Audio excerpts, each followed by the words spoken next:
나서 왜 그렇게 욥이 잘 믿는 줄 아세요? 왜 그렇게 잘하는 줄 아세요? 하나님이 욥을 지켜주고 보호해 주니까 그런 겁니다.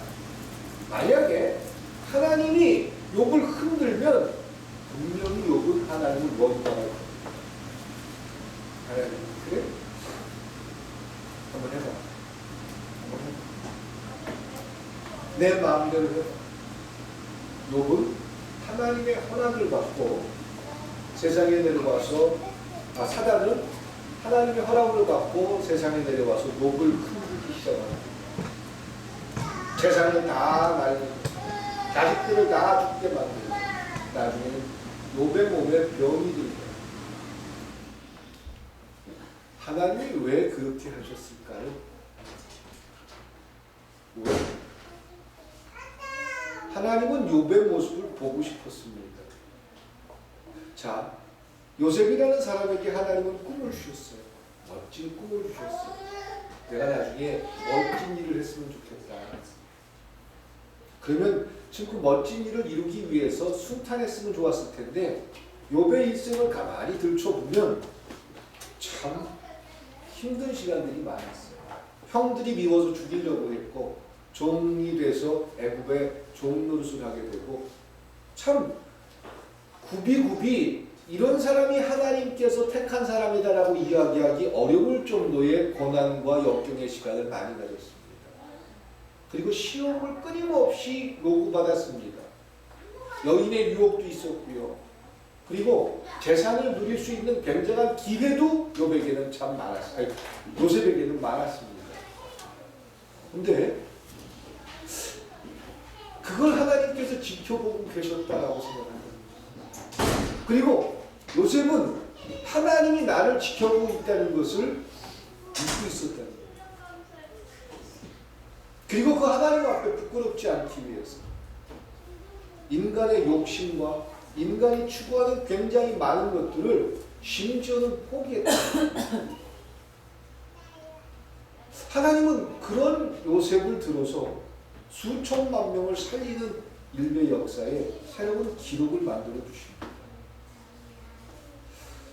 그리스도인으로 살아가는 우리들의 삶에도 여러 가지 유혹이 있을 수가 있습니다. 물론 그 유혹을 이길 수도 있고 질 수도 있겠지요. 다윗을 생각해 볼까요?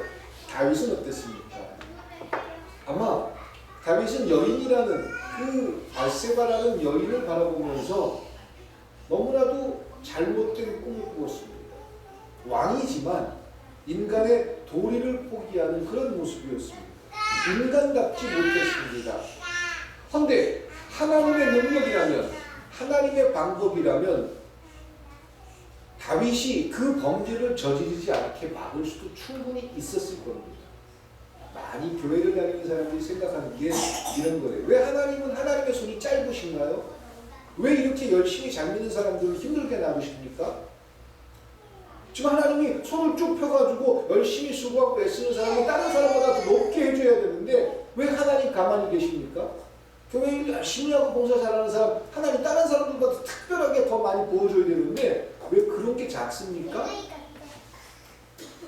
그러면서 하나님에게 핑계를 댑니다. 하나님은 하나님이 사랑하는 다윗 왕이 그런 범죄를 저지를 때 얼마나 아프셨을까요? 야, 다윗은 저 시험을 이겨내지 못하는구나. 아름다운 여인에 대한 그 욕정을 이겨내지 못하는구나. 하나님은 무척 마음이 아프셨을 거예요.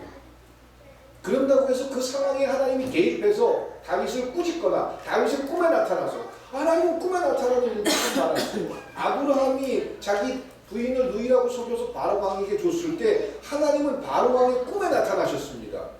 그리고는 절대로 아브라함의 아내를 건들지 못하게 했습니다. 그런 것처럼 다윗 왕의 꿈에 하나님이 나타나서 다윗아 너 지금 그러면 안 되는 거야. 어떻게 가장 사랑하는 내 부하장수 우리아의 아내한테 이럴 수가 있니? 라면서 한마디만 했었더라면 다윗은 그런 범죄를 저지르지 않았을 것입니다. 그런데 왜 하나님은 침묵하고 가만히 계셨을까요? 왜 그러셨을까요? 다윗은 범죄를 저지르고 나서 그것이 잘못됐다는 것을 깨닫게 되고 그 후에 뭐 하나님 앞에 부끄러운 꾸중을 듣기도 하고 여러 과정이 있었지만 제가 누차례 말씀드리는 것처럼 다윗은 그런 자기의 부끄러움과 잘못들을 통해서 되돌아섰다. 터닝 포인트가 됐다. 회개하였다. 이것을 보여줍니다. 그리고 다시 그런 여인의 유혹을 이겨내지 않기 위해서 하나님 앞에 경건하게 살고자 최선을 다했다는 것이 다윗과 솔로몬의 차이다라는 거예요. 그 하나님께서 놔두신 시험, 허락하신 시험, 여인의 유혹을 이겨낼 수 있는지 없는지를 보고 싶었던 하나님의 모습은 비록 다윗이 범죄했지만 철저히 회개하는 과정을 통해서 다시는 똑같은 범죄를 하지 않았다는 거예요. 다윗이 나이가 많았을 때 제가 언젠가 말씀드린 것처럼 묵방애기라는 젊은 어린아이를 다윗의 잠자리에 넣어줍니다. 그러니까 어린아이들, 우리 교회에 어린아이들이 있는 게 참 고마운 거예요.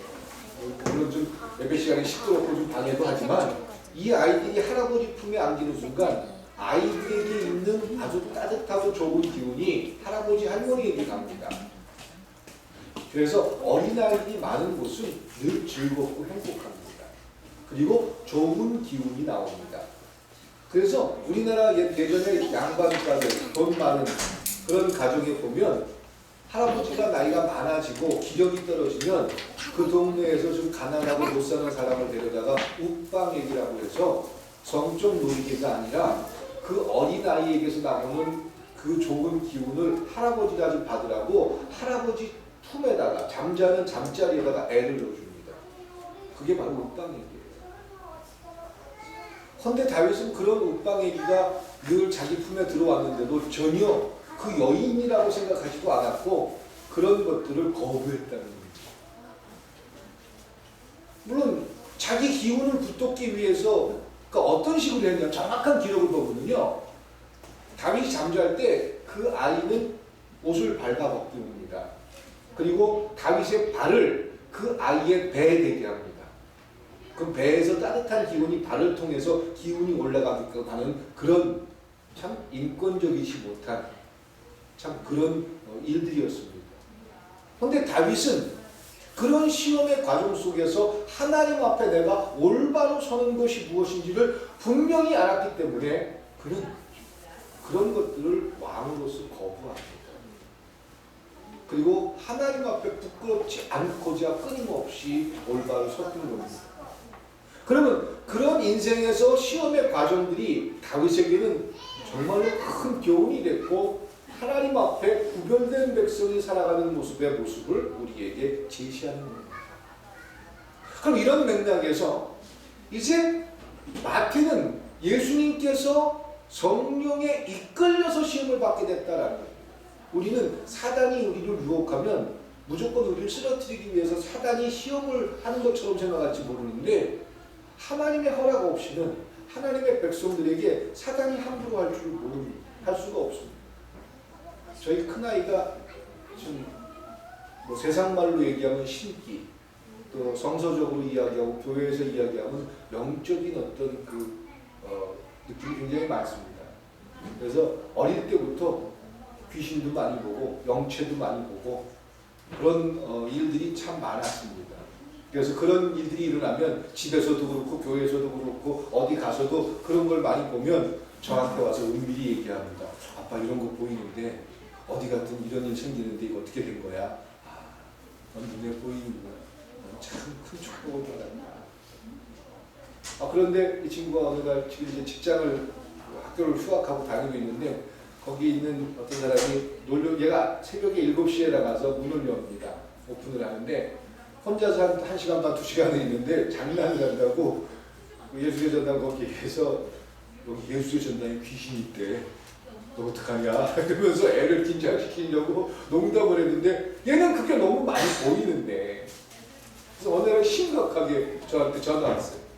아빠 진짜 예수의 전당 귀신 많지? 어떻게 해야 돼?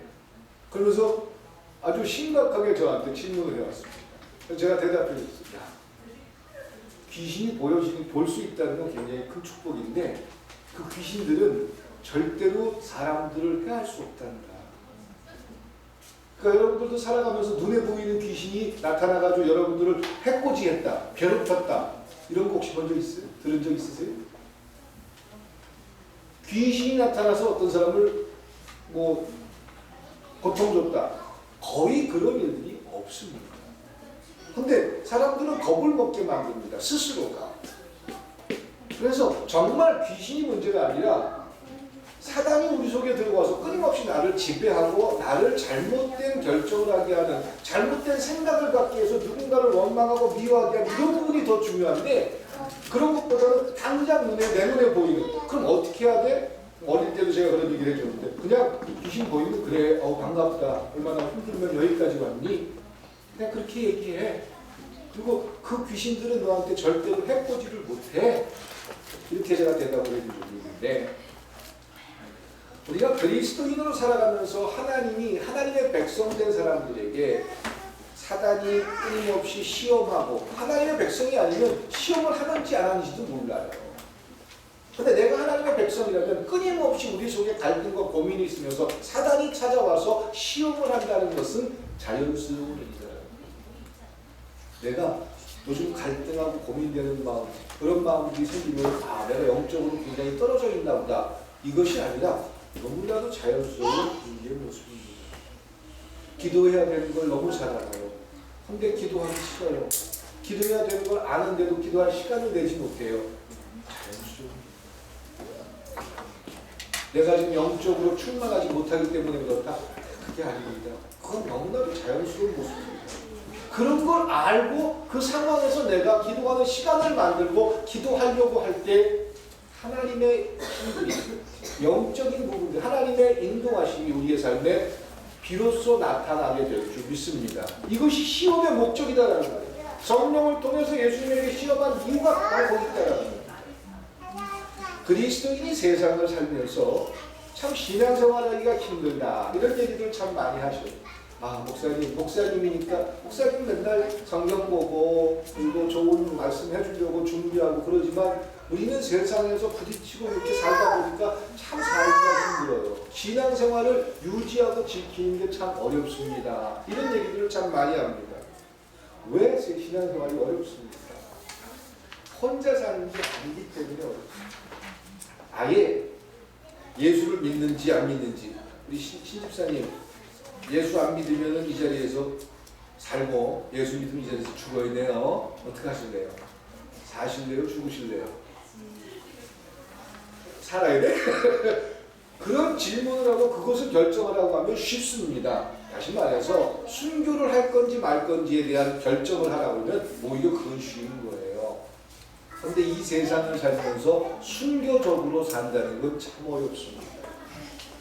하나님 편에 끊임없이 서고자 하는 삶을 사는 건 어렵다라는 거예요. 왜 어렵냐면 혼자 사는 게 아니기 때문입니다. 다 같이 살기 때문에 그래요. 나를 좋아하는 사람도 있고, 나를 싫어하는 사람도 있고, 나와 성격이 맞는 사람도 있고, 나와 성격이 맞지 않는 사람도 있고. 내 자식들도 내 맘대로 다 되든가요? 내 자식들도 내 맘대로 안 돼요. 그럼 내 자식도 내 맘에 안 들고, 그럼 내 남편은 내 맘대로 다 되든가요? 아니, 내 남편도 내 맘대로 안 돼요. 근데 다른 사람들한테 나를 이해해달라고? 이건 더 어려운 거죠. 우리는 관계를 맺고 살다 보니까 참 어렵습니다. 아예 나 혼자 산다면, 다른 사람과 아무 상관없이 나 혼자 무인도에 산다면 큰 문제가 되지 않습니다. 뭘 많이 가졌건 적게 가졌건, 얼굴이 잘생겼건 못생겼건, 공부를 많이 했건 공부를 많이 못했건, 돈을 많이 가지고 있건 돈을 많이 가지고 있지 않건, 혼자 산다면 별 문제가 아니에요. 그런데 여러 사람들과 어울려 더불어 살다 보니까 그 안에서 나 혼자가 아니기 때문에 힘들다라는 거예요. 그럼 무엇이 힘든 겁니까? 옆 사람들과 비교해서 결론을 내리다 보니까 힘들어지더라라는 거예요. 삶이 힘들더라라는 거예요. 상대방, 어떤 사람이 소유한 것보다 내 것이 적을 때 나는 적게 가지고 있다는 생각 때문에 힘들어한다는 거예요. 그래서 나에게 가만히 한번 나 스스로를 되돌아보시기 바랍니다. 나한테 제일 좋은 게 뭐예요? 돈이겠죠? 돈은 모든 걸 할 수 있으니까. 나에게 가장 좋은 것은 타인을 이기고 자신의 자존심을 지켜주는 도구들이 나에게 좋은 거더라. 지금 우리 김동현 집사님, 옛날 타던 차가 좋아? 지금 차가 좋아? 왜 지금 차가 좋아? 지난주에 타보니까 차 좋더라고요. 왜 좋아요? 그 차 타고 어디 가서 폼낼 수 있어요? 그 차로 폼나요? 아니면 지금 산 차가 폼나요? 감느라고 고생은 좀 해도 지금 차가 훨씬 폼이 나, 그렇죠? 왜? 차가 나를 지키는 자존심이 되고 있습니다. 잘못됐다는 말이 아니에요. 사람들에게 좋은 거, 이거는 좋다라고 생각하는 건 자기에게 굉장히 유리하고 이익되는 것, 이것이 좋은 것이다라는 기준이에요. 우리 교회가 좋은 교회, 내 가정이 좋은 가정, 내 직업이 좋은 직업, 나에게 유리할 때 맞는 거예요. 근데 나에게 조금 불리하고 손해가 되면 좋은 건가? 이런 생각을 자연스럽게 한다라는 것입니다. 그러다 보니까요, 나에게 좋은 게 좋은 거다라는 생각이 너무 많다 보니까 믿음도 이렇게 해석을 해버렸다라는. 무슨 말이냐면 믿음 생활을 하는 이유도 남보다 뛰어나기 위해서, 남보다 높아지기 위해서, 남보다 더 많은 복을 받았다는 것을 보여주기 위해서 믿음이 필요하더라고요. 우리에게 믿음이 필요한 이유가 무엇입니까? 성서적으로 대답해 드린다면, 말씀을 기초로 해서 대답해 드린다면, 우리에게 믿음이 필요한 것은 이 세상을 살아가면서 하나님 편에 서기 위한 도구고, 하나님 편에 서려고 하다 보니까 내 욕심과 부딪혀서 하나님의 것이 옳다는 것을 깨닫게 하기 위해서 우리에게 필요한 게 믿음인 줄 믿습니다. 이게 정답인데, 교회를 다니는 수많은 사람들이 믿음을 그런 정답으로 받아들이는 게 아니라, 내가 믿음이 없어서 돈을 많이 못 벌었나 봐, 믿음이 없어서 내가 병이 낫지 않았나 봐, 믿음이 없어서 다른 사람들이 나를 존경하지 않나 봐, 믿음이 부족해서 하나님이 내 기도를 들어주지 않았나 봐. 믿음을 내가 좋은 것을 얻기 위한 도구로 만들어버렸다는 겁니다. 그러면 제가 서두에 말씀드린 것처럼 믿음이 하나님 말씀의 기준으로 봤을 때, 믿음은 이 세상을 살아가면서 하나님 백성이 가져야 할 도구인데, 그 도구의 이유는 하나님 편에 서고자 하는 그런 마음이 끊임없이 충돌될 때 하나님 편에 서는 게 옳다는 것을 깨닫게 하는 과정이 믿음인데, 우리가 교회 안에서 배우고 듣고 스스로가 느끼는 믿음은 그게 아니었더라. 전도하러 나가서 무슨 얘기 하십니까? 여러분들은 예수님을 믿으면 어려운 일을 당할 수도 있습니다. 그리고 하나님 편에서 살기 때문에 더 갈등할 수도 있습니다. 그런데 하나님을 만난다면 그건 참 행복한 겁니다. 이런 말을 하실 수 있습니까? 왜 못하십니까? 전도라는 게 어떻게든 사람들을 찾아가서 잘 설득시키고 꼬셔가지고 우리 교회 나오면 능력받아, 우리 교회에서 신앙생활하면 하나님이 복 줘, 신앙생활 잘하면 힘들고 어려워도 병나, 사업이 어려워도 우리 교회에 나와서 기도받으면 사업 잘 돼. 이런 걸 어떻게 잘 활용하고 잘 선전하느냐가 전도라고 생각합니다. 그래서 모든 전도의 세미나라든가 전도의 훈련장을 가보면 어떻게든지 세상 사람들, 하나님을 모르는 사람들한테 하나님을 소개해 주기를, 하나님은 복을 주는 하나님, 사랑을 하는 하나님, 그래서 암만 힘들고 어려워도 내가 사기치고 거짓말해도 하나님은 특별히 하나님의 백성이니까 절대로 그 사람들 버리지 않습니다. 교회에 나와서 예수 믿고 그리스도인 되십시오. 그럼 천국뿐만 아니라 이 세상에서도 당신은 높은 자리에 설 수 있습니다. 이것을 어떻게 선전을 잘하는 게 전도 교육이고 전도 훈련이었습니다. 근데 얼마나 거짓말을 하는 거예요. 자기 스스로도 믿지 못하고 알지 못하면서 그저 한 사람을 데려다가 교회 자리를 메워주고 내가 몇 명을 전도했다는 걸 사람들 앞에 증명하기 위해서 내 스스로도 믿지 않는 사실들을 사람들에게 끊임없이 전파하고 다녔던 것이 우리의 모습입니다. 왜? 믿음을 오해하고 잘못 알고 있기 때문에 그렇습니다. 믿음이 무엇입니까? 하나님께서 주시는 은혜인 믿음이 무엇입니까? 그 믿음을 내가 적게 받았기 때문에 병이 낫지 않거나 사업이 잘 안 됐거나 내가 원하는 것을 하나님이 주지 않았어. 아마 이렇게 생각할 거예요. 그래서 사업을 하다가 어려움이 당하고 열심히 기도해도 병을 고쳐주지 않고 내가 끊임없이 하나님 앞에 헌신하면서 살았는데 하나님이 날 지켜주지 않는 모습을 보면 믿음이 있다라고 생각해요? 없다라고 생각해요? 믿음이 없다라고 생각해요. 성경 어디에도 믿음을 그렇게 설명하지 않았는데 우리의 머릿속에는 나에게 좋은 것이라는 기준 때문에 좋은 게 좋은 거다. 내가 좋은 거면 하나님께게도 좋은 거다. 이런 생각을 갖고 있기 때문에 믿음을 스스로 그렇게 정의를 해버렸다. 그러면 하나님이 주신 믿음 때문에 순교를 했던 수많은 초대교회의 사람들, 하나님의 일을 위해서 희생을 했던 많은 사람들, 그들은 우리가 볼 때 믿음 있는 사람들이 없는 사람들이에요. 믿음 없는 사람들이죠. 왜? 믿음이 좋아가지고 능력 받아가지고 큰 교회 목회를 하거나 큰 부자가 됐거나 높은 데서 살거나 돈 많은 굉장한 사업가가 됐어야 되는데 그냥 주의 일한다고 말도 안 되는 사람 전도도 몇 명 못하고 그냥 찌질이하게 살다가 죽어버렸어요. 그런 사람들을 향해서 우리는 참 믿음 없는 사람이고 능력 없는 사람이라고 이야기합니다. 믿음을 잘못 알고 있습니다.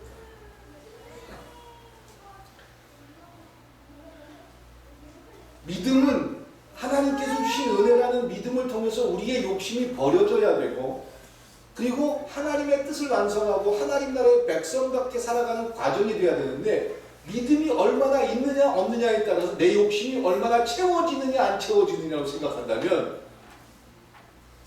이거 우리가 알고 있는 믿음이 잘못됐다. 그 당시에 하나님 앞에 신앙생활을 잘한다고 생각했던 수많은 유대인들이 가지고 있던 생각, 지금 우리가 가지고 있는 생각과 똑같은 겁니다.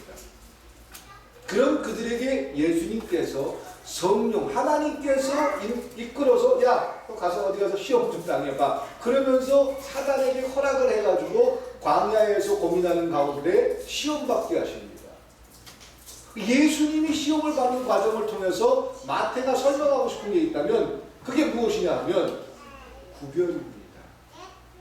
하나님의 백성과 하나님의 백성이 아닌 자들의 구별. 무엇을 통해서 드러난다? 시험을 통해서 드러난다. 여러분들의 신앙도 마찬가지일 겁니다. 편안하고 아무런 문제가 없을 때는 크게 내 신앙에 대해서 고민하지 않을 거예요. 근데 여러분들에게 어려운 문제가 생기고 정말 낙담할 그런 일들이 생겼을 때 여러분들의 신앙은 드디어 드러납니다. 내가 정말 하나님을 믿었던 건지 아니면 하나님으로부터 오는 선물을 더 믿었던 건지가 드러나게 된다는 겁니다. 그래서 구별이라는 겁니다. 예수님께서 성령에게 인도를 받아서 시험을 받은 이유는 하나님의 백성이 어떤 모습으로 살아가는지에 대해서 보여주기 위함이다라는 겁니다. 다시 말해서 성령께서 의도적으로 사단에게 시험을 받도록 하신 것은 어떤 게 하늘의 모습이고 어떤 게 사단의 모습인지 여러분들에게 구별시켜주기 위함이다라는 겁니다.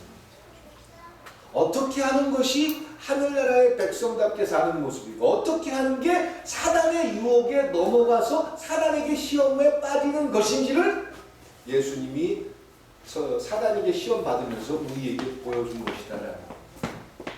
그럼 이 세 가지 유혹을 통해서 우리의 삶에 사단이 찾아와 시험한다면 내가 어느 편에 서야 됩니까? 사단 편에 서야 됩니까? 예수님 편에 서야 됩니까? 나에게 이익이 되든 이익이 되지 않든 예수님 편에 설 수 있기를 주님의 이름으로 축원드립니다. 그것이 바로 마태가 설명해 주고 싶었던 것입니다. 그리고 마태가 설명했던 것입니다. 사람들은 하나님의 뜻을 너무 쉽게 남발합니다. 그러면서 내가 잘 먹고 잘 사는 게 하나님의 뜻이래요.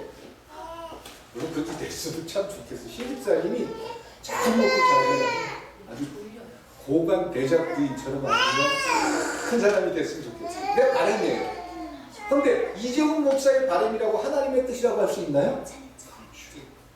저는 그걸 바라지만 그렇다고 하나님이 그렇다는 건 절대 아닙니다. 오해가 없으시길 바라요. 내가 생각하는 것과 하나님의 생각이 무조건 같을 수는 없다는 거예요. 우리의 바램과 우리의 원함은 잘 먹고 잘 살고 좋은 데서 넉넉하게 그냥 아무 걱정 없이 사는 게 우리의 꿈이고 그게 하나님께서 우리에게 원하는 것이다 라고 생각할 수 있지만 하나님은 조금 다를 수 있다는 겁니다. 아니야, 이재훈 목사는 좀 고생 좀 해야 돼. 힘들어도 좀 참어. 그게 너한테 주어진 내 삶이고 과정이야. 아, 하나님 그런 게 어디 있어? 왜 맨날 나만 고생시켜요? 왜 나만 힘들어야 돼요? 난 널 믿거든. 너를 통해서 뭔가 되기를 원하거든. 그럼 그거 좀 참아주면 안 되겠니? 아, 알았어요. 제가 참을 수 있게 저 좀 도와주세요. 이렇게 결정을 할 수 있다면 더 이상 내 삶에 대해서 원망하거나 불평할 일이 없다는 것입니다. 근데 내 것을 고집하니까 하나님, 나 여태까지 고생하면서 그렇게 열심히 했는데 왜 아직도 나는 맨날 고생해야 돼요? 아, 나 못하겠어요. 나 도저히 못하겠어요. 나도 이제 편안하게 살고 싶어요. 나 싫어요. 그러면서 원망한다면 그런 사단의 유혹과 시험에서 나는 하나님 편이 아니라 사단 편에 손을 들어준 것에 불과하다라는 거예요. 아, 저도 고민 많이 했어요. 지난 12월 달, 작년 12월 달에 미국에서 연락 오기를 올 3월 달에 영주권 나오는데 어떡할래? 네 결정으로 그것을 계속 진행할지 안 할지에 대해서 해라. 아버지가 이렇게 얘기하죠. 아버지는 자식 내외가 들어와 살길 바래요. 미국에 지금 이 영상도 계속 보도돼가지고 거기에 많은 사람들도 있습니다. 제 팬도 있어요. 근데 저는 결정해야 돼요. 영주권을. 그래서 저는 처음에는 이중국적으로 살라고 했어요. 정말 치사하지만 죄송하지만 성도들 앞에 떳떳하라고 제가 얘기하면서도 저는 속으로 이중국적을 가지려고 했어요.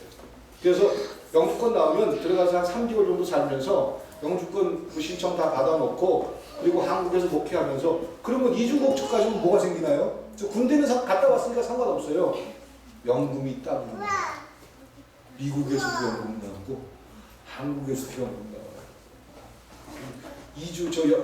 서부 같은 경우에는 연금이 우리나라 저희 아버지가 받는 게 한 달에 1,200불 정도 받아요. 1,200불, 1,300불 아파트 나오고 다 나오면서. 그러면 제가 그것만 잘 이렇게 하면은 양쪽으로 받잖아요. 노후에 괜찮을 거 아니에요. 저 솔직히 그런 생각 많이 했어요. 근데 최종적으로 결정했습니다. 영주권 날리기로 했습니다. 안 가기로 했습니다. 저 자신도 이해가 안 되고 여러분들도 이해가 안 될 거예요. 뭐 그렇게 대단하다. 근데 뭐 그렇게 대단하다고 생각하는 이 목사가, 이 목회가 어떤 부귀영화나 내 편안함보다 더 소중하다는 것을 저는 깨닫고 배웁니다. 내가 편안하고 즐거운 것보다 이것을 붙들고 있어야 하나님 편에서 살 수 있다는 것을 저는 압니다. 그래서 버릴 건 좀 버려야 되겠다라는 걸 깨닫습니다. 그런 끊임없는 유혹과 시험이 저에게 찾아옵니다. 그럴 때 늘 하나님 편에 선다라고 저 자신도 자랑할 수 없습니다. 다윗처럼 유혹을 이기지 못해서 나 자신을 지키지 못할 때도 참 많습니다. 그런데 그 과정이 하나님의 백성이기 때문에 나타나는 자연스러운 과정입니다. 믿음이 없기 때문에 그런 유혹이 찾아오는 게 아닙니다. 내가 하나님 앞에 올바로 서 있지 못하기 때문에 그런 유혹이 찾아오는 것도 아닙니다. 구별하기 위해서 하나님은 끊임없이 우리에게 그런 일들을 허락하신다라는 겁니다. 욥에게 하나님이 허락하신 것처럼 사단이 찾아와서 하나님, 욥이 왜 그렇게 잘하는데요? 그래? 내 종 욥은 내가 알 때 그런 사람 아닌데 네 마음대로 합니다. 그래, 가서 네 마음대로 해봐. 그 대신 생명에는 손을 대면 안 된다. 이게 하나님의 자부심이었잖아. 하나님 백성을 바라보는 모습 속에서 우리가 사단의 유혹을 받으면서 그런 갈등과 고민을 하는 거 너무 자연스럽고 쉬운 것입니다. 종종 이런 생각합니다. 이 과정을 통해서 예수님께서 인류를 구원하기 위해서 십자가에 못 박혀 죽으면서 고통과 죽음의 길을 가셨습니다. 예수님께서 고통과 좌절과 죽음의 길을 가셨습니다. 그래서 인류를 구원할 수 있었습니다. 그러면 예수님이니까, 하나님의 아들이니까 당연히 인류를 구하려면 그렇게 해야지. 근데 왜? 이런 생각해 보셨어요? 왜 꼭 그런 방법밖에 없을까요? 하나님의 능력이라면 예수님을 십자가에 못 박혀 죽게 하지 않으면서도 다른 방법으로라도 인류를 구원할 수 있을까요? 없을까요? 하나님이라면, 저는 없어요. 하나님이라면 예수를 십자가에 못 박혀 죽게 하지 않고 다른 방법으로라도 인류를 구원할 방법이 있을까요? 없을까요? 있죠. 하나님이신데 신이에요. 전능자셔요. 다른 방법을 어떻게 해서라도 근데 왜? 그러면 우리가 생각할 때 하나님은 당신 아들 예수를 사랑하십니까? 사랑하지 않으십니까? 다들 대답합니다. 사랑합니다라고 얘기합니다. 거짓말 아니에요? 자기가 사랑한다고 해놓고 그 아들을 어떻게 죽여요? 세상에 보내가지고 십자가의 고문과 고통을 당하게 하고 처절하게 죽게 만듭니다. 이거 사랑하는 거예요? 사랑하지 않는 거예요? 사랑한다고 자신있게 얘기할 수 있습니까? 어떻게 사랑한다고 하면서 그 아들을 그렇게 처참하게 죽게 만드십니까? 아마 우리 식으로 생각하면 가장 저주한 사람이 예수가 아니냐라고 얘기해도 과언이 아닐 거예요. 하나님이 예수를 사랑했대요. 우리는 그냥 성경에 사랑했다고 그러니까 그 사랑을 전하고 사람들한테 어떻게 선전해가지고 교회에 많이 데려오고 그런 거 전부 아니에요. 물건 팔기 위해서 사람들을 모으는 것도 아닙니다. 분명히 하나님은 예수님을 사랑한다고 했는데 결과를 보면 사랑하는 게 아니라 가장 저주한 모습 중에 하나예요. 가장 고통스럽고 배신당해야 됐고 사람들에게 버림당해야 됐고 십자가 못 박혀 죽어야 됩니다. 이게 가장 사랑하는 자에게 준 하나님의 모습이다? 아니로 이해하지 않아요. 그러면 하나님이라면 그렇게 죽게 하면서 인류를 구원하지 않을 수도 있었을 텐데 왜 그렇게 하셨어요? 그러면서 예수로 하여금 사랑하는 아들인 예수를 왜 그런 처절한 삶을 살게 했을까? 여기에 질문을 맞춰보시기 바랍니다. 왜 그렇게 했을까요? 여러분들이 하나님이라면 왜 예수를 그렇게 힘들게 살게 만들고 왜 예수를 그렇게 고통스럽게 죽게 하셨을까요? 왜? 혜은이가 하나님이라면 왜 그렇게 하겠을까? 왜? 나 하나님 아니야? 맨날 나만 갖고 그래? 왜 그러셨을까요? 예수님의 삶을 보면서 인류에게 이런 과정을 거칠 수도 있는 게 그리스도인의 삶이란다. 이걸 보여주기 위해서. 그리스도인의 삶은요, 교회 나오면 내가 원하는 거 다 이룰 수 있고 내가 원하는 거 다 이루고 사업 잘 되고 내가 원하는 거 다 만들려면 교회 오면 됩니까? 안 됩니까? 제가 감히 선언해 드립니다. 교회는 그런 걸 완성하기 위해서 오는 데가 아닙니다. 내가 원하는 걸 복으로 완성하기 위해서 오길 원한다면 제가 좋은 데 소개해 드릴게요. 저 미아리 가면 점치고 그러는 데도 있고요. 저기 어디 가면은 열심히 불공 들여가지고 열심히 그런 걸 추구하는 데도 있고요. 그런 데 참 많습니다. 그런데 여러분이 하나님 앞에 예배하고 그리스도인으로 살기를 원한다면 그것이 목적이 아니라 예수님의 십자가의 길을 가신 그 모습을 나도 이 세상을 살아가면서 하늘나라의 백성으로 그런 과정이 내 앞에 놓여질지라도 내 삶에 그런 역경과 그런 고통과 좌절이 찾아올지라도 나는 하나님의 백성으로 말씀의 근거에서 살겠습니다. 이것을 고백하는 자들이 하나님 앞에 예배하는 자들의 모습일 줄 믿습니다. 이것을 구별하기 위해서입니다. 사람들은 생각합니다. 하나님께서 우리를 사랑하신다면서 왜 우리의 고통을 저렇게 놔두시지? 하나님이 사랑하지 않나 봐. 하나님이 능력을 주지 않나 봐. 아, 저 사람은 하나님께서 함께하는 사람이 아니야. 쉽게 이렇게 판단합니다. 열심히 교회 다니고 열심히 헌신했는데 참 어렵게 살아요. 그럼 그런 사람들을 향해서 저 사람 능력도 못 받고 하나님이 함께하지도 않고 이렇게 쉽게 판단해버립니다. 우리들이 조심해야 할 것은 우리가 좋아하는 것들을 하나님께서도 좋아할 것이다라는 생각부터 버려져야 할 것입니다.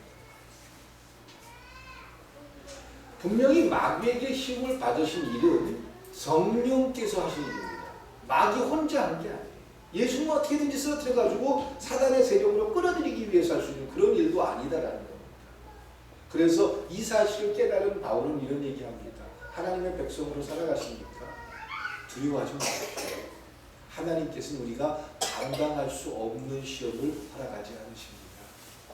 감당할 만한 시험을 여러분들에게 주실 것이고 또한 하나님께서도 도우셔서 그것을 이길 수 있는 힘도 여러분들에게 주실 줄 믿습니다. 이렇게 고린도 교회에게 끊임없이 권면해 주었습니다. 자, 그럼 본문으로 들어갑니다. 예수님의 시험을 보면 마귀가 제공하는 것과 예수님이 대답하는 것에 차이가 있습니다. 자, 성령의 이끌림을 받은 사단이 찾아가가지고 예수님을 시험하는데 세 가지 뭘 시험하죠? 떡과 이적과 영광을 제공합니다.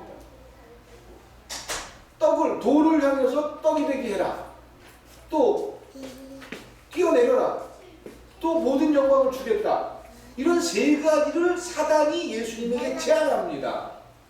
그러면 우리가 살아가는 삶에서 이런 욕심이나 이런 생각에 빠진다면 지금 누가 찾아온 거예요?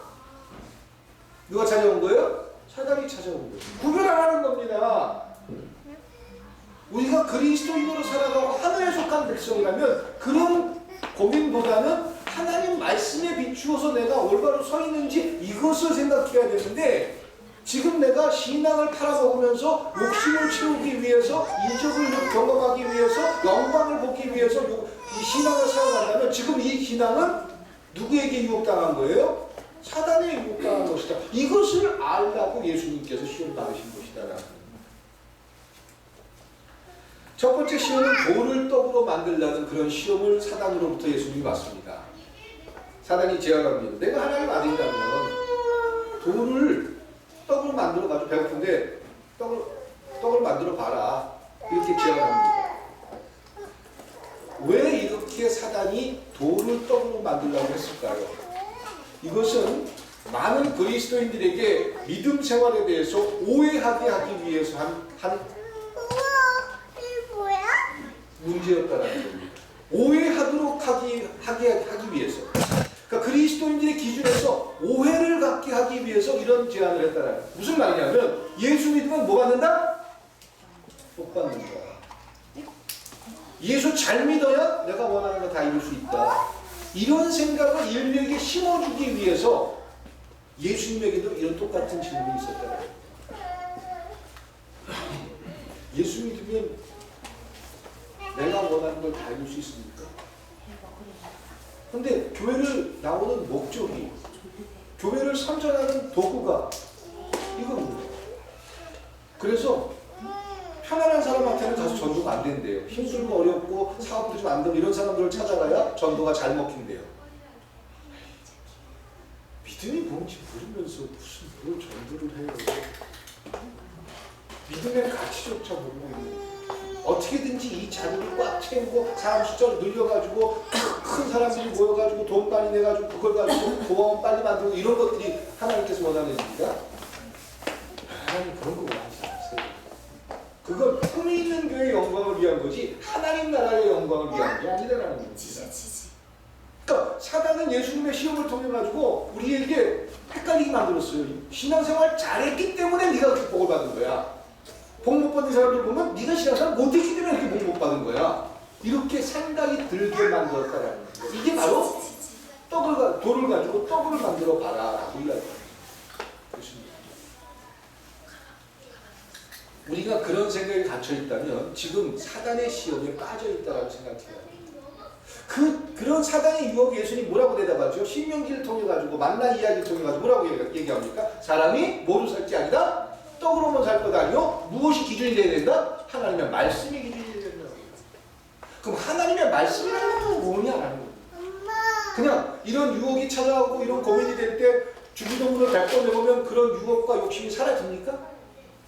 사도행전을 10번 읽으면 내가 누군가를 미워하던 마음이 싹 사라지던가요? 김영국 권사님, 그런 마음들이 갈등과 고민이 없어지나요? 주기도문 10번 외우면? 아니에요. 그러니까 하나님의 말씀은 주문서라든가 하나님의 말씀을 어떻게 내가 활용하느냐에 따라서 그런 사단이 왔을 때, 귀신이 왔을 물리치는 부적 이런 거가 아니다라는 겁니다. 그럼 여기서 이야기하는 하나님 말씀이라는 건 도대체 무엇이냐라는 겁니다. 말씀은 내 삶의 기준이요 또한 표준이 되어야 된다라는 겁니다. 다시 말해서 내가 욕심 때문에 떡을 위해서 신앙생활을 하고자 한다면 그것이 사단이 주는 마음이라면 그 반대로 떡을 위해서 하나님 앞에 예배드리는 게 아니라 하나님 앞에 헌신하고 희생하는 목적이 내가 잘 먹고 잘 살기 위해서가 아니라 잘 먹고 잘 사는과 상관없이 하나님의 백성이기 때문에 그리스도의 모습을 닮아가는 자로 사는 것이 우리의 삶의 기준이 되어야 될 줄 믿습니다. 그게 말씀대로 사는 거예요. 말씀대로 산다는 것은 누구보다 어떤 사람은 1시간 기도했는데 나는 3시간 기도하고 성경 하루에 50장씩 읽고 그것이 말씀대로 사는 것이다. 이게 아닙니다. 내 삶의 가장 중요한 기준, 표준 이것이 하나님의 말씀이기 때문에 그 말씀 때문에 내가 조금은 손해볼지라도 내가 믿음 생활 잘했는데도 넉넉하지 못할지라도 병이 걸려서 쉽게 낫지 않을지라도 나는 하늘에 속한 백성으로 하나님 앞에 그리스도인의 모습을 포기하지 않겠습니다. 그리고는 그 하나님을 붙드는 자가 사단의 유혹, 떡의 유혹을 이겨내게 될 줄 믿습니다.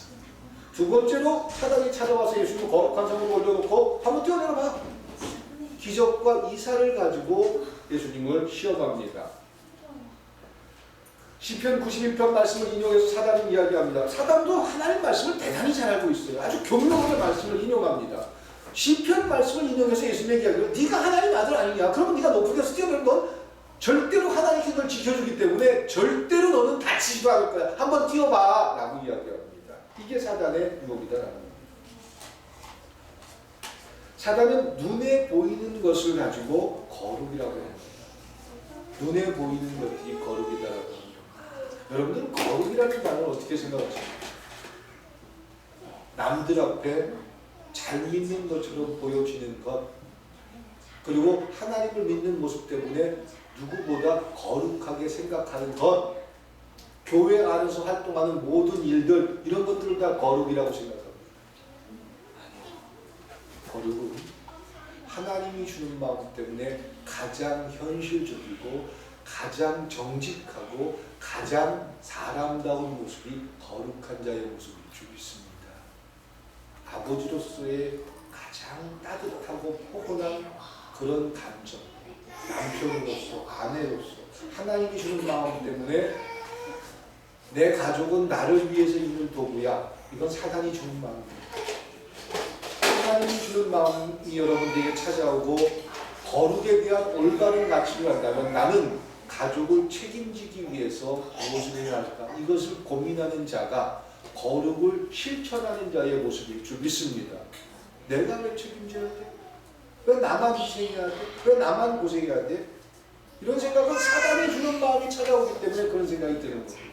자식들을 키우면서 내가 새끼를 낳아놓고 내 새끼를 키우면서 왜 내가 제 자식들 때문에 일해야 돼? 심지어 요즘은 참 부끄럽고 무서운 죄들이 너무 많이 있습니다. 그렇죠? 아이들을 막 부모가 때려 죽이라거나 참 눈물이 나더라고요. 그 아버지가 어떻게 자식이 기절할 정도로 때려요. 무슨 원수야? 꽁투 연수 받은 것처럼 애들 때렸대. 죄송한 얘기 한번 미친놈이죠. 솔친놈이 아니라 미친놈이에요. 사단에게 붙잡힌 거예요. 여러분도 자녀들을 때려봤을 겁니다. 자녀들을 때리면서 여러분 통쾌하는 거야?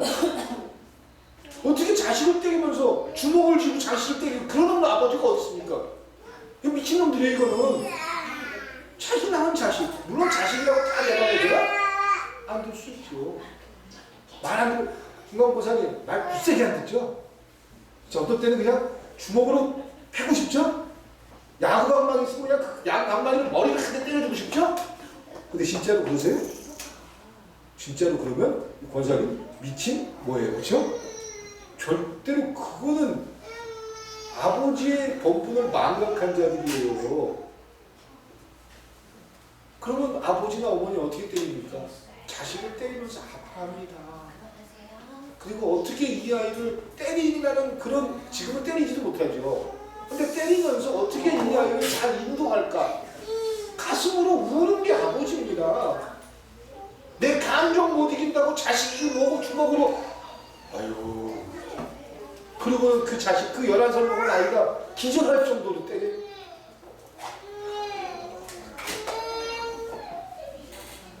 하나님의 형상이 잃어버린 자들에게서 나타나는 것입니다. 절대로 폭력은 정당화될 수 없습니다. 절대로 있을 수 없는 것. 왜? 사단이 주는 유혹을 이겨내지 못하니까 이런 결과들이 나타나요. 왜 그런 일들을 합니까? 감정을 이기지 못하니까. 그런데 그런 사단이 주는 유혹에 내 감정을 이기지 못해서 내 마음대로 해버리는 그런 것들이 사단이 주는 유혹이고, 그렇지 않다면 말씀이 기준이 돼서 섭섭할 때 많지요. 자식들 키우면서 섭섭하지 않을 수. 우리 신입사에 그런 거 느껴본 적 있어요? 애들한테? 벌써? 빨리도 느꼈다. 느낄 수 있어요. 그리고 김학 권사님 참 많이 느끼시죠? 예, 느끼실 수 있어요. 근데 그런다고 해서 내 기분대로 하십니까? 그러면 부모로서 자격이 없는 거잖아요. 그렇죠? 내 기분대로가 아니라 그때 하나님 말씀이 기준이 될 수 있게 축원드립니다. 고민될 때 그냥 내 기분대로 그냥 하고 싶은 말 막 목이고 막 해야 되는 게 아니라, 그때 사단의 유혹이라는 걸 알고 하나님 말씀이 기준이 돼서 그래도 나한테 맡겨준, 하나님께서 맡겨준 자식이 이렇게 돼서 안 되지.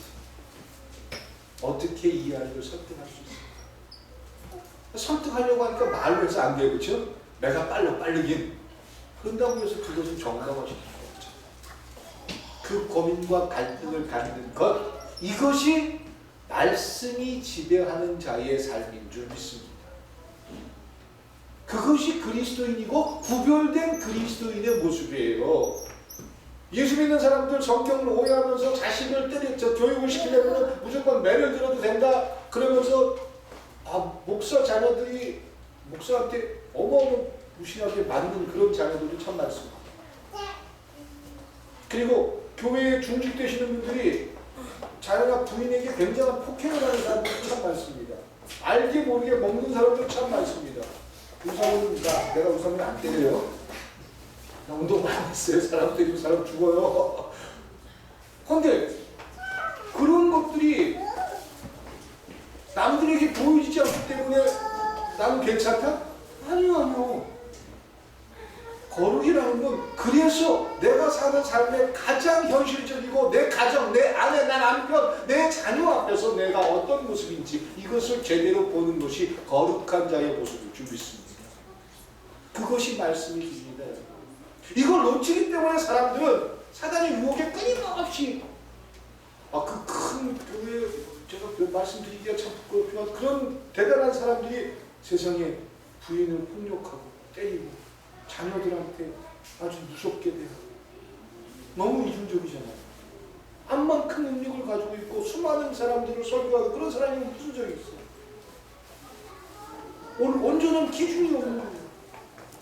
그럴 때 하나님의 말씀이 그들의 삶의 온전한 기준이 돼서 거룩을 완성해 나갈 수 있게 축원드립니다.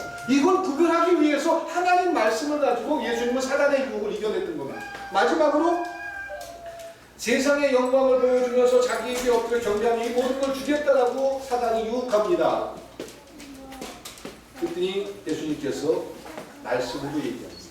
우리가 이 말은 무슨 말이냐면 여러분들이 주일을 성수하고 하나님 앞에 나와서 예배를 드립니다. 왜 예배 드립니까? 왜 예배 드리죠? 예배 빠지면, 예배 안 드리면 하나님이 나를 치실까봐? 어디서부터 그런 교육이 됐습니까?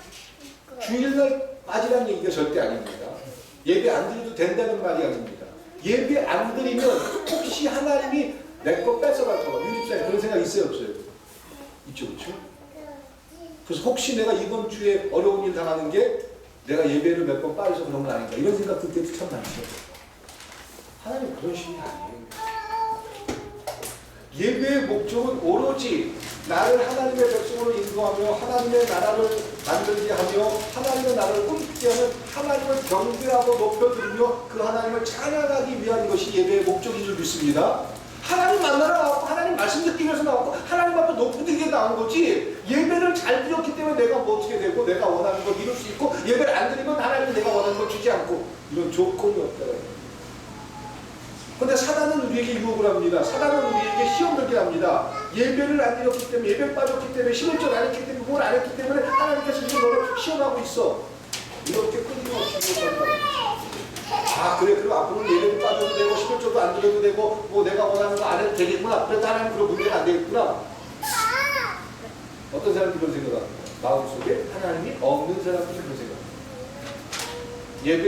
예배의 목적은 오로지 하나님을 높이고 하나님을 찬양하고 하나님이 살아계시다는 것을 고백하는 과정이 예배인 줄 믿습니다. 이것 하나로 충분합니다. 근데 예배를 빠졌기 때문에, 예배를 어떻게 했기 때문에, 예배를 잘 드렸으니까 나는 저 사람보다 더 믿음이 많아져야 되고 저 사람보다 더 높아져야 되고, 사람들이 만드는 것, 바로 경배의 목적을 사단이 이용해서 예수님을 시험했던 시험이다. 여러분들이 주일날 예배 드리면서 오로지 전심으로 예배하는 것이 목적이라면 여러분들이 지금 잘 가고 있습니다. 나 오늘 예배 드리고 가는 거야. 하나님 만나러 가는 거야. 하나님 앞에 영광 돌려드립니다. 이것 자체가 여러분들의 삶에 기쁨이 될 수 있게 축원드립니다. 그러면 다른 사람들과의 관계가 큰 문제가 되지 않습니다. 왜? 여러분 하나님 앞에 왔어요. 하나님 높여드리기 위해서. 내가 믿음 생활 이렇게 잘하는 거 보여주기 위해서입니다. 내가 이만큼 복받았던 또 사람들 앞에 자랑하기 위해서 나온다. 바로 그래서 성령에게 이끌려서 예수님께서 시험을 받으신 거예요. 구별되게 하는 무엇이 하나님 말씀대로 사는 모습이고 무엇이 사단에게 유혹을 당하는 모습인지 구별을 지어버려요. 여러분들이 하늘에 속한 백성이고 하나님 나라의 백성이라면 이런 고민과 갈등 속에서 여러분들에게 믿음이 있기 때문에 이런 고민과 갈등은 계속해서 찾아올 겁니다. 사단은 끊임없이 여러분들을 유혹할 것입니다. 그 유혹 속에서 예수님처럼 분명한 기준과 표준이 하나님의 말씀이 되게 할 수 있길 축원드립니다. 그리고 하나님 편에 설 수 있길 주님의 이름으로 축원드립니다. 기도드리시겠습니다. 사랑과 은혜의 하나님, 예수님께서 성령에게 이끌려서 시험 받으신 거죠. 그리고